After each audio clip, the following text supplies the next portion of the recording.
Good afternoon, everybody.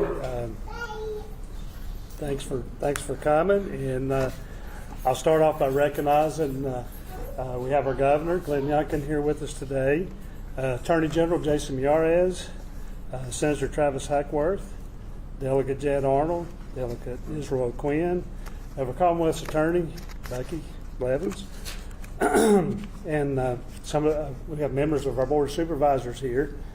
They're in the back there. And just a quick opening from me. Again, thank everybody for here for this recognition. Extremely important to us to recognize our hero, Deputy Hunter Reedy. You know, his sacrifice was great, but his presence will always be here with us. If when you're done you want to take a tour through the building, you won't walk through a corner that you don't find his name or something to remind us all that he paid the ultimate price to make us all to be here doing what we're doing. So with that, I promise I'll be real short, and I want to introduce Hunter's family. I'll start off with Chuck and Marie, his mom and dad. Then I want to go with Bettina, Brantley, Caden, and Katie Bell. That was his right arm. So then Twana, I think I saw Twana here, yes. And then Grandpa Ken McMahon, staple of our community. I think, Chuck, you'd like to say a few words, so I'll turn the podium over to you.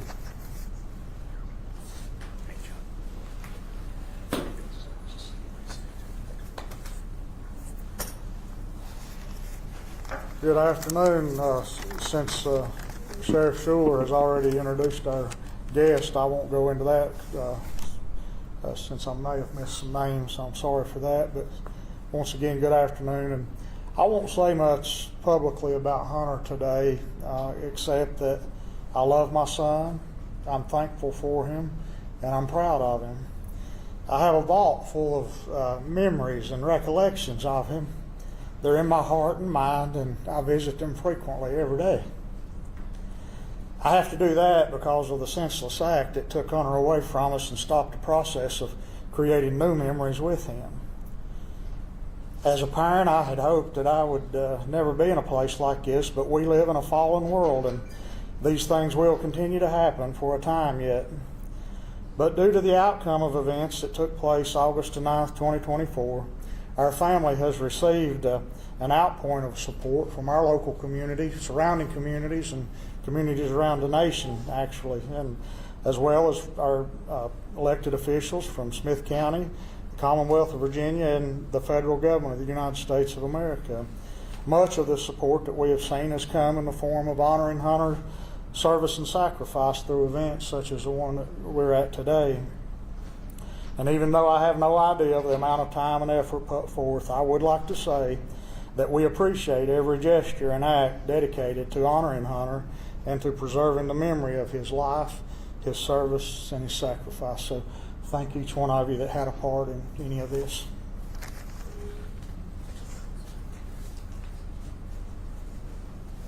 Good afternoon. I'm Attorney General Jason Miyares, and it is a true honor here to recognize one of Virginia's true quiet heroes in Hunter. For all of his accomplishments and for all of his service, we know precisely what inspired Hunter's quiet heroism, which was his family.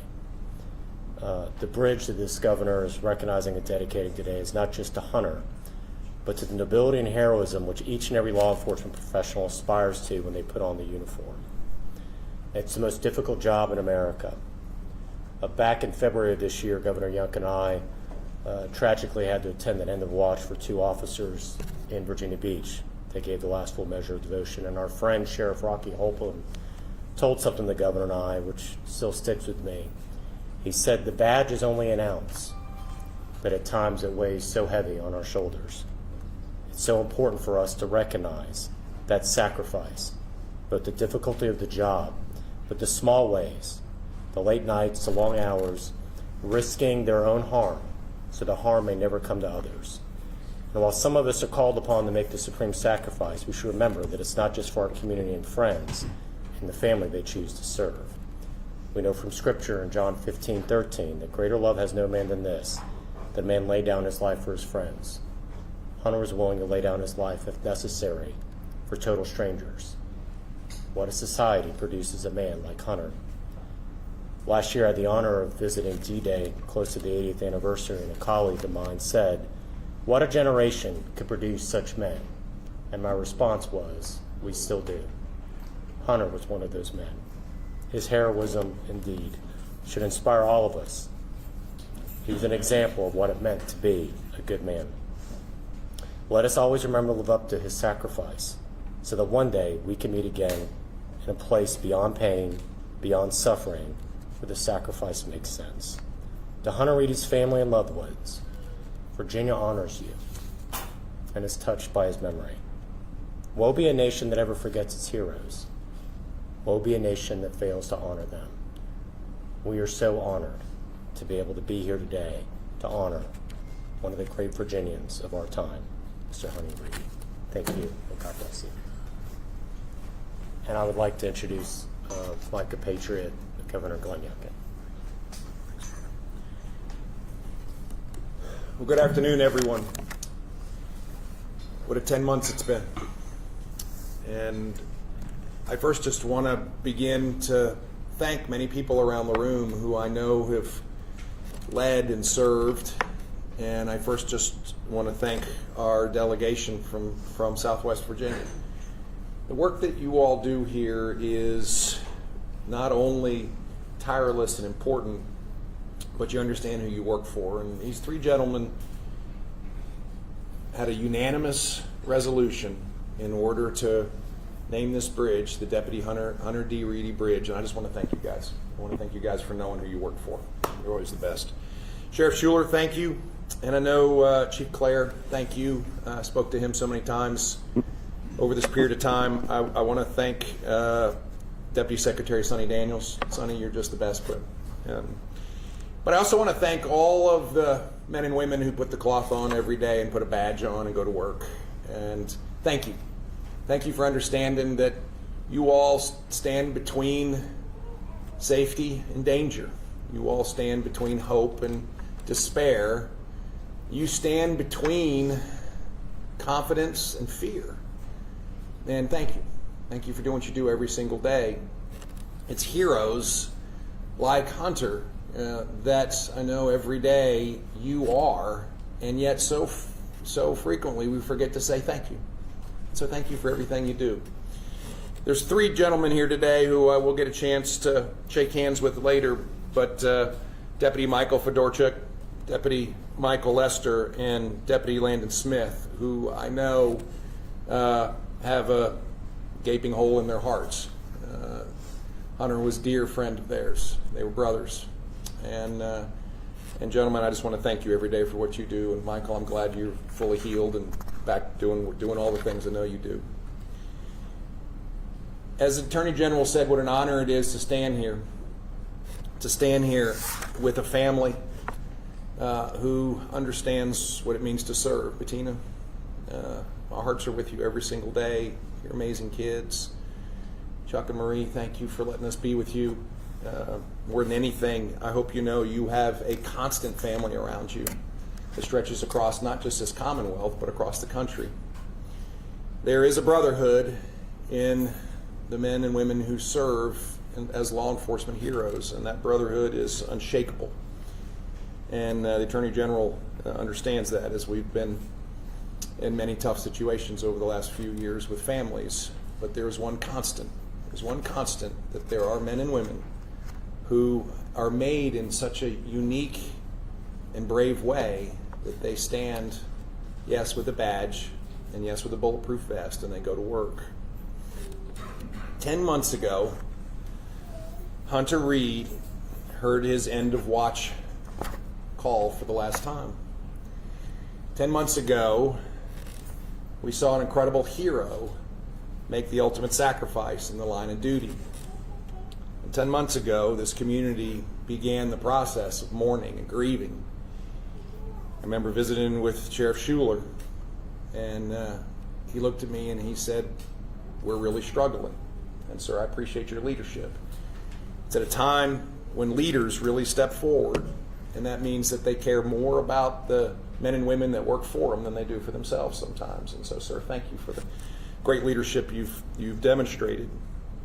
But I also think today is a moment for us to just stop and pause, to pay tribute to an amazing hero, but also to pause and thank God that before we all knew Hunter, God knew him first. He knew everything about him. He knew his heart. He knew why he put him here.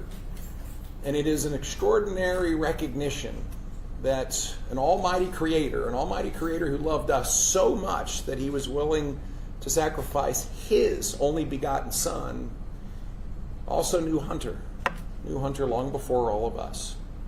And he placed in his chest a heart that understood what service was all about. Smith County and Southwest Virginia are special.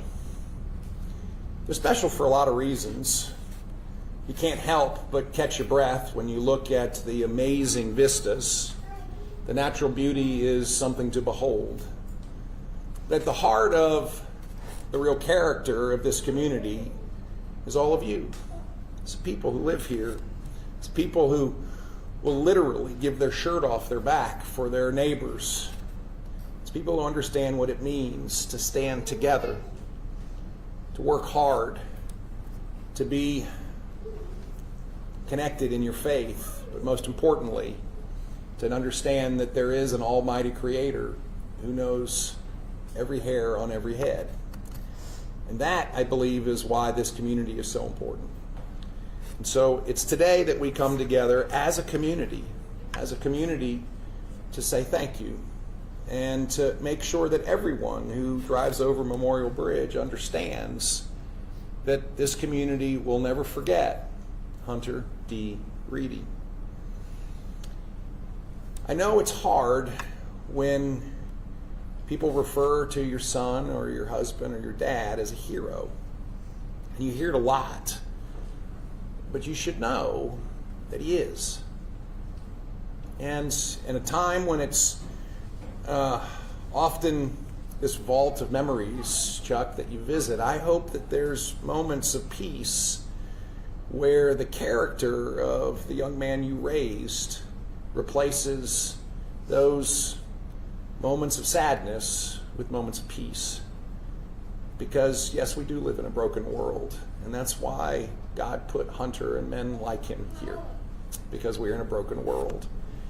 Heroes who have a professionalism and a consummate pride in the noble profession of serving others. This noble profession that, yes, as the Attorney General said, oftentimes requires them to demonstrate the most unexpected act of love, the greatest act of love, of laying down one's life, not just for a friend, but for someone they have never met. Today we are going to sign a bill. I have to say, I've been to many bill signings.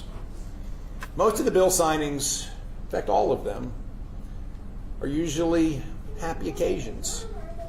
We're usually surrounded by people who sponsored the bill and see some wonderful outcome because of that piece of legislation. And I hope we can see today as a day of celebrating an incredible man. Yes, it's a solemn day, and yes, it's a sad day, but it is a day to celebrate an extraordinary man. And so that same sense of joy is here. And we have to make a little room for it because we get to celebrate Hunter Reedy today. And therefore, as we clear out some of the tears, I think we have one great truth. We have a great truth and a great promise that while our lives continue to go through day to day, staring through a glass that's dark sometimes, we know that Hunter is staring our Savior in the face, sees him every day. And what a remarkable, remarkable promise that is. That we have everlasting life and that we will together one day be in that place where there is no sorrow and there is no pain and there will be a great reunion.